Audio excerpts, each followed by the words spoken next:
Hey guys, Claire here, and in today's video, we're going to talk about all things Harry and Meghan. In the past videos, we've talked about the recent sightings of Prince Harry and Duchess Meghan. This year has been packed with so much work and trips and tours from the House of Sussex. And on the other end, the House of Windsor, well, their royal tours haven't been doing very well. Someone on X said, when was the last successful royal tour from the firm? And the parameters for quote-unquote success, at least for me, is how beneficial has that visit been, PR-wise, for both parties involved? And a lot of the answers for that question underneath the post said Harry and Meghan's tour was the last successful tour within the firm. Since they've left, lots of members have gone on tours. Princess Anne, we know she does a lot of engagements. But whenever she does these tours, they don't really get a lot of press coverage. We've also seen Edward and Sophie. Even right now, as I'm recording this, Sophie is somewhere on a tour. Is it Sudan? I can't remember. I'll add it in when I'm editing. But I really haven't seen a lot of coverage of that tour. And the photos that we do see are not very good. None of the people look enthused or excited or interested in anything Sophie's doing or has to say. How successful is that? For William and Kate, well, we know how that disastrous Caribbean tour went. The charm offensive tour. Then the last tour we saw of Charles and Camilla was to Kenya. And the thing that went viral for that tour was Camilla just looking absolutely annoyed and irritated in that photo in the car. So when you think of successful royal tours, is it mutually beneficial to both parties? Those tours have been by the Sussexes. The Sussexes have left the firm for 4 years, and in this year alone, they've done 2 international tours to Nigeria and to Colombia. In each case, the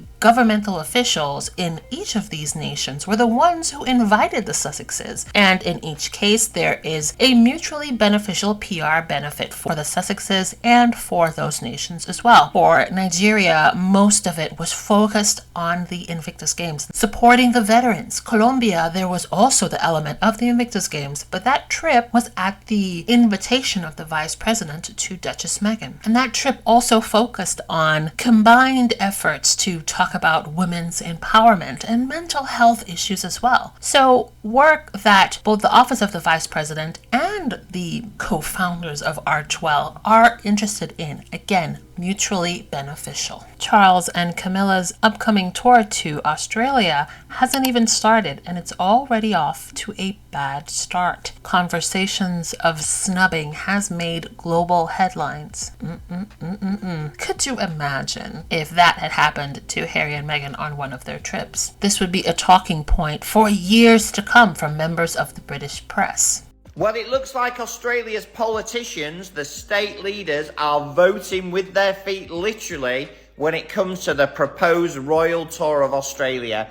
So we know that Australia is a huge country and a huge continent, and because it's so big, it's split into states. Each state has a state leader, quite similar to the British Prime Minister in terms of their responsibility and in terms of their power. And guess what? None of the elected state leaders are going to meet King Charles when he undertakes his state visit. What does that say about the feeling of Australians generally? Where none of the leaders are prepared to look as though they're supporting the British working royal family in 2024. Yes, I know there's been polls done where quite a few people in the Australian public do support the monarchy, but the tide is turning when an elected politician does not want to affect their own reputation by meeting up and therefore supporting, directly and indirectly, the British working, taxpayer-funded royal family. So since the news of the lack of enthusiasm for the upcoming visit, I've been seeing so many of the usual suspects who spend all day talking about Harry and Meghan being absolutely incensed by this snub. This article from GBN says, King Charles suffers a slap in the face as Australian politicians snub monarch ahead of royal tour. And this person, Craig Foster on X, says, not a slap in the face, Australians just aren't interested anymore. The vast majority of us want to move on. Monarchists who want Aussies to bend a knee and who are desperately holding on to the past are less than 8% of the country today. And many of us also want historical accountability and not to be associated any longer with a monarchy with both positive and very negative legacies here and across the former British Empire. Something that Charles should be asked about when on Australian soil. So, for all my Aussie listeners out there, how do you feel? Are you excited about the upcoming visit? Are you not? Let me know in the comment section below. And I've also seen some talking about Harry and Meghan's very successful tour down under. I don't think Charles or any of the people within that institution will ever come out of their egos and pride to admit that they have really severely messed up by letting go of two of its greatest assets. Last year, Barbados removed the Queen as head of state. Jamaica is looking to have a referendum to do the same within the next 3 years, with one poll showing a majority supports it. And Antigua and Barbuda, Grenada and Belize seem to be moving in the same direction. And while the royal family has said that these countries are free to leave if they so choose, they also refuse to reckon with why they might want to do that in the first place. Instead, they've continued working hard to be perceived as a mere symbol, while never taking responsibility for what that symbol excused, all while ignoring calls for true apologies and reparations to those who suffered tremendously because of what was done in their name. And look, you don't have to hate the royal family personally. You don't even have to think that the institution shouldn't exist, but if it's going to continue to, it is fair to expect significantly more from them. Because right now, far too often, they hide behind the convenient shield of politeness and manners which frequently demands the silence of anyone who might criticise them or what they stand for. Will this segment even air on Sky TV in Britain? I honestly don't know. Maybe. Maybe not. But if they do cut it out for being disrespectful, they might want to seriously think about why. Why they and everyone else are working so hard not to offend a family whose name was branded into people's skin and who sit atop a pile of stolen wealth wearing crowns adorned with other countries' treasures. He's got a point. And since the death of Queen Elizabeth and the tumultuous departure of the Sussexes, it's clear that the current state of the monarchy is in its flop era. Never before have we seen so many protests against the monarchy. You have people throwing eggs at Charles and Camilla, not once, but twice. You see Prince William being booed by a stadium full of people, and that was in the UK. Not to mention William and Kate being booed by a stadium full of people in Boston. So whenever they talk about Harry and Meghan being wary of coming to the UK because they're scared of being booed, they're not the ones that have been getting booed. Seeing people pop up at Charles's coronation with a pro-Meghan sign. William being called dirtbag of the week after the colossal mess up of the Caribbean tour. Have you ever imagined any of these media sources daring to call Queen Elizabeth that way? No. Charles and William have not been able to achieve a level of respect and general likability in the way that Queen Elizabeth has been able to do so, and in a way that Harry himself has been able to accomplish. Even with all of the media attacks for the past few years, Harry is still respected and very much liked. And you see that because of all these organizations and governments that are happy to work with him and all of the organizations that he is a part of. Between the locals at the places that they visited during their tour, pointedly telling William to leave their lands, or these protesters telling William that you're never going to be our king, or even the return of Kate to Trooping of Color, where protesters booed her. So collectively, when you look at some of these occurrences, all of which have happened within the past 4 years, you can see that there is a distinct difference between the realities of how the public have been communicating with the British royal family and the picture that the British press and the palace have continued to try to paint. Locally and globally, this deference and love for that institution and those within it has been on a steady decline, right? But you barely hear the press lamenting on these occurrences. They'll quickly talk about it and try to cover it up with negative stories about, surprise, surprise, Harry and Meghan.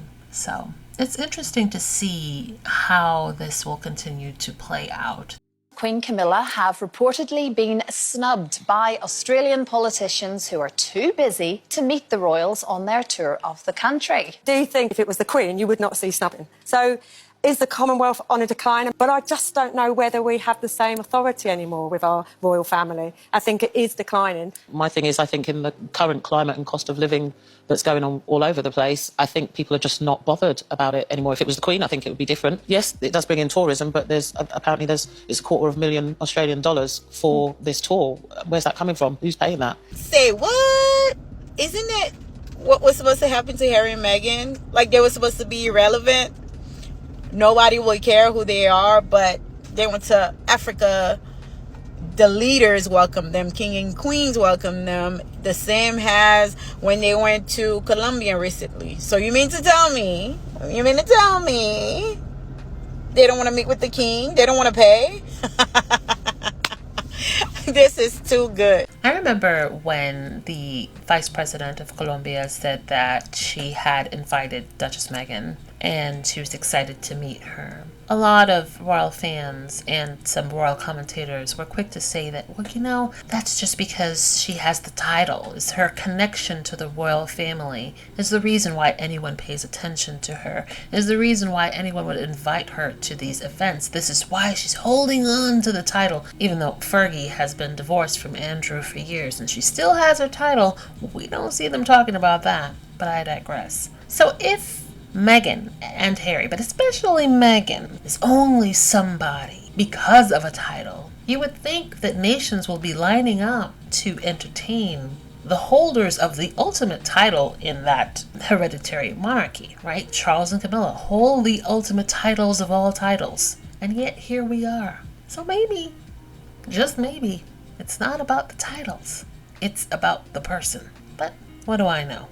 Eagle-eyed royal fans were eager to point out the contrasting reactions of the upcoming visit of Charles and Camilla versus the potential visit of Prince Harry. In May of this year, Premier Roger Cook said that he would be delighted to welcome Prince Harry to Western Australia, describing himself as a fan of Harry in Parliament. So yeah. Yeah, so Charles and Camilla are going to Australia. They'll be in Canberra next Monday, and the government has thrown up this reception for them. Unfortunately, the state premiers of 6 Australian states have all turned it down for various reasons. Nobody has actually explicitly said they're washing their hair, but it seems like it's not on the priorities list. Yeah, okay. Yes, it'll be many sort of unopened cans of warm Fosters there, I think, if all these people don't show up. Funnily enough, I was in Canada last week, and there's a similar movement there, a groundswell, particularly amongst younger people, saying, well, why do we need a monarch as a head of state? What is our connection still with Britain? And I think it's a very healthy debate. You know, the once colonial power has receded. It's not a world power anymore. Should it still have these formal rules which make it, in a sense, the ruler of that country? I think it's very healthy to question that and say, well, no, we're a very vibrant democracy. Why do we need a connection with the British monarchy? I'm not saying that all Australians will agree with that, but I do think it's worth debating because, you know, it seems like an antediluvian kind of out-of-date idea now. Well, it'll be interesting to see the kind of debate that there is when the King and Queen go on their tour. The greatest issue we're having here is that Meghan Markle is still here. That's the biggest problem that people are having. The fact that Meghan Markle has endured what she has endured and has been upfront and honest about it. But some of the things that she has shared with us, and I suspect there are a lot of things that we have no idea about, that she has kept close to the cuff and that she may share eventually, or she may never share. But the fact that Meghan Markle is still here and she is shining and she is thriving, at least from the outside looking in, that's a problem for some people. Well, Carol, how can you say that? I want you to look at what she's wearing here. She's not even wearing any jewelry. I think she's wearing like one bracelet. That's a part of her regular stack that she keeps, that she wears regularly. This is a recycled dress. She didn't go out and buy a brand new dress for this event, the gala. She recycled, upcycled, I think they call it, this dress that she wore back in 2021. So since the media and, the anti-Meghanites couldn't accuse her of spending the money that she earned, couldn't accuse her of, they couldn't count up the jewelry and how much she was wearing, what it was all worth, because she literally is wearing one piece. I didn't even think she's wearing a ring here in this particular shot. They couldn't talk about that. They decided to attack her for looking fabulous. They decided to attack her for looking good. That's the issue here. The fact that this woman at one point in time was contemplating herself. I'm simply stating what she said about her mental state at that point in time. And those people who dislike her because they recognize in her things that they themselves will never possess, let's be clear.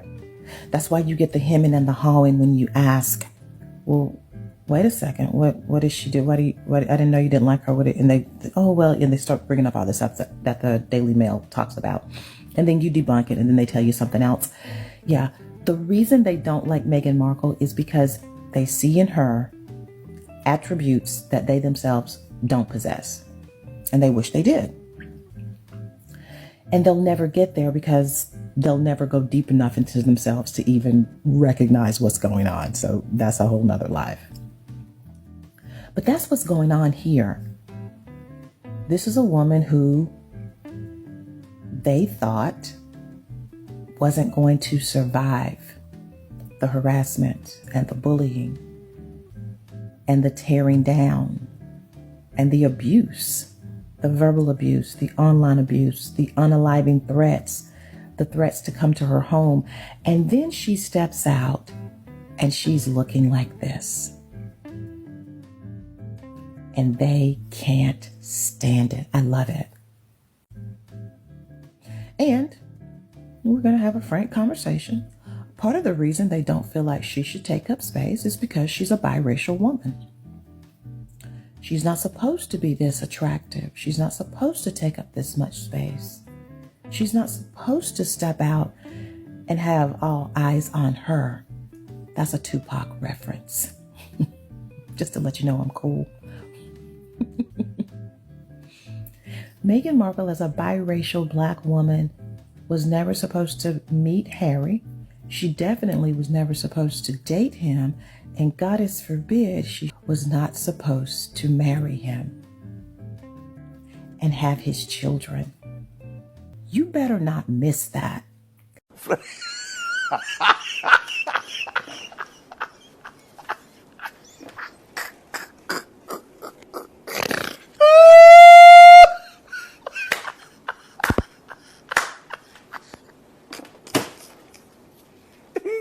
Viewers, apologize, I'm continue. And with that, I think we'll call it a day for this video. Special shout out to Sylvia Nixon, Tessa Ford, Joy Leckie, Karen4456, and Erica Miranda. Wherever you guys are, I hope you're having a wonderful day. Thanks for watching. Don't forget to like and subscribe. Also, hit that notification bell.